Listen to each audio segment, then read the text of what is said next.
ஏன் ஞானத்தால் வீடு கட்டி எழுப்பப்படல.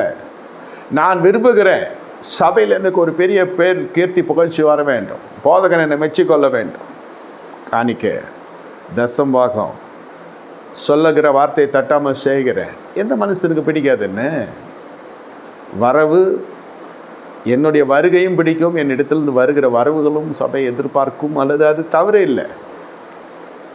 இது ஒரு சாட்சி வருமா, புகழ்ச்சி வருமா, வராதா? நல்ல மனிதன், எங்களுக்கு தெரியும் அவர் இத்தனை ஆண்டுகள், அவன் இந்த பாதிரியார் போதகர் பார்க்குறது என்னமோ 2 ஹவர் 3 ஹவர் தான். மீதியான நாட்களெல்லாம் யாரோடு நீங்கள் வாழ்கிறீங்க? குடும்பத்தோடு வாழ்கிறீங்க. அந்த குடும்பம் எப்படி உருவாக்கப்பட்டது? ஒரு திருமணத்தின் மூலம் உருவாக்கப்படுகிறது.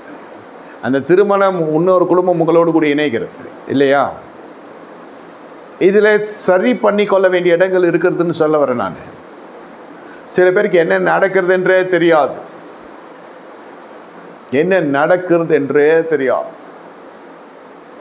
அவர்கள் என்ன செய்து கொண்டிருப்பார்கள் என்பது எல்லாம் குடும்பத்துக்கு என்று நேரம் ஒதுக்கத்துல வருவாங்க, சாப்பிடுவாங்க. போத்திபாருடைய கணவன், மன்னிக்கவும், போத்திபாருடைய மனைவி தான் நமக்கு தெரியும் என்ன வேலை பண்ணான்னு.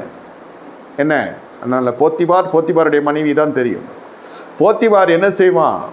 வருவது, சாப்பிடுகிறது, போகிறது, மூர்க்க வெறி கொண்டவனாக இருப்பான்.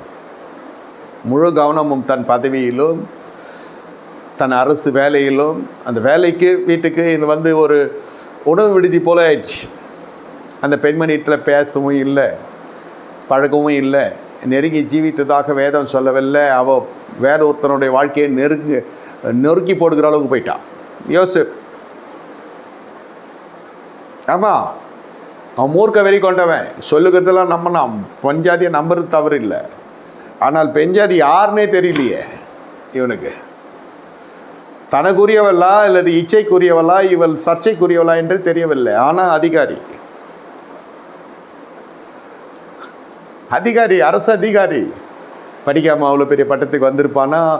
அரசியல் தலைவர்களுடைய அனுகிரகத்தை பெறாமல், நம்பிக்கையை சம்பாதிக்காமல் அவ்வளோ பெரிய பதவி கிடைத்திருக்குமா? சம்பாத்தியம் பண்ண முடியுமா?